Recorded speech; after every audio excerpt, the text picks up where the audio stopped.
Parliament is back in Canberra this week, don't we know it? But the opposition has been focused on people, not policy. Tony Abbott interrupted yesterday's question time to demand that the Prime Minister explain what she knew about the events surrounding embattled Labor MP Craig Thomson.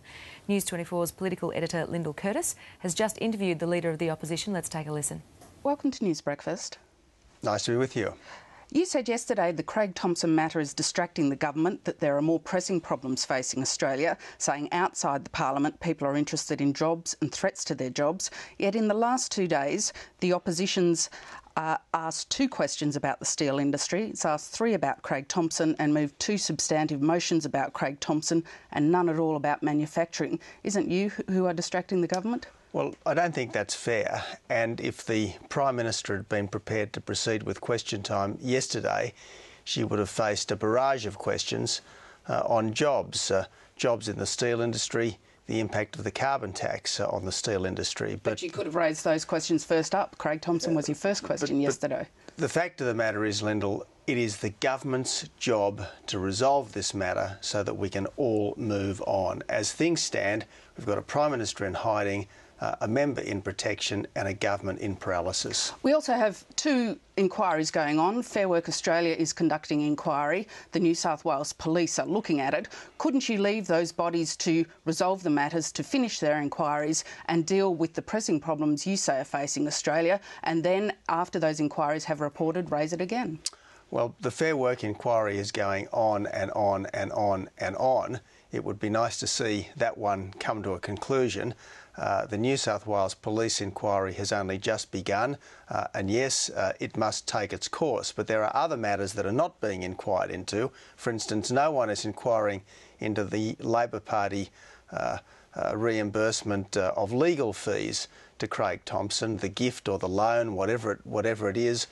This is a very, very important issue, and the Prime Minister should offer us some explanations. But you say there are more important issues facing Australia, and yet you haven't concentrated on them over the last 2 days. But the government must resolve this matter and then it move on. But doesn't the government also have to wait for the outcome of the inquiries? It can't decide the matter before the New South Wales Police have had a look at it, can it? But as Cathy Jackson said on Late Line last night, Lyndall, the low-paid members of her union deserve some answers. And she's referred it to the New South Wales Police and Fair Work, and the union were the original ones who gave it to Fair Work Australia to look at. They deserve some answers, and many of those answers can only come from the Prime Minister, because, as I said, none of these inquiries are looking at things like the Labor Party's loan to Craig Thomson or gift to Craig Thomson, whatever it's been. But that's just one part of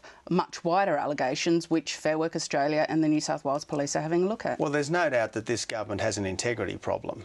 I mean, wherever you look, this government has integrity problems, whether it be the Prime Minister's promises on the carbon tax, her promises on border protection, her promises on the surplus. This government has an integrity problem that hovers over everything this government does. Its failure to be trustworthy, its failure to deliver. So they do have an integrity problem, and the Thomson matter is part of that. But doesn't it look like, given that you haven't made much of the problems facing manufacturing, that you're pursuing this for political ends? You want to get Craig Thomson out of Parliament so you can take over government? We want the government to resolve this matter so that everyone, particularly the government, can move on and tackle the real problems of our country. But you could raise questions about that now. I think we're going round and round in circles here, Lyndall. The government needs to resolve this matter so that everyone can move on. You raised the question of political integrity. I'd like to ask you about a different issue that some may see as a matter of integrity. Should politicians honour the written agreements they enter? Well, politicians should not say one thing before an election and do the opposite afterwards. But should they honour the written agreements they enter? This is leading us somewhere, Lyndall. Ask the question.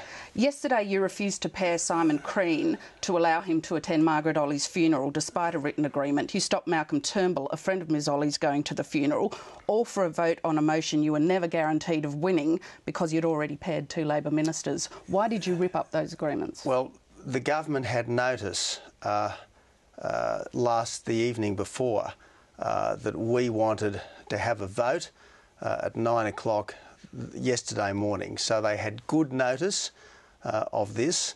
But Simon Crean hadn't had a written agreement to be paired, didn't he? Well, we'd agreed to pair Simon Crean, but circumstances changed. An issue of importance came up, and Lyndall, the first duty of every member of Parliament when Parliament is sitting is to attend the Parliament. Now, we sent Senator George Brandis to the memorial service. Because he's from the Senate. The government could have sent Senator Evans or Senator Conroy. So that's the situation. There was a pairing. It was rescinded in good time. The government could have sent someone else. So you are prepared to tear up a written agreement when it's convenient for you? Well, I don't think I would characterise pairing arrangements in quite those solemn terms. You also agreed to pair the Prime Minister, although you rescinded that as well, but your office was saying you'd agreed to pair her from 9:30 when she was meeting a foreign leader, but there was a vote taken after 9:30 and she wasn't paired. The fact is, Lyndall, we said to the Prime Minister the previous evening that we wanted to pursue the Thomson matter in the Parliament at 9 o'clock. If Anthony Albanese hadn't pulled a stunt at 9 o'clock, knowingly pulled a stunt, the whole Thomson matter could have been dealt with before 9:30. So you didn't feel any obligation after 9:30 to leave the chamber so she was paired? Well, again, Lyndall, the first duty of every member of Parliament, including the Prime Minister, including the Opposition Leader, when Parliament is sitting, is to the Parliament.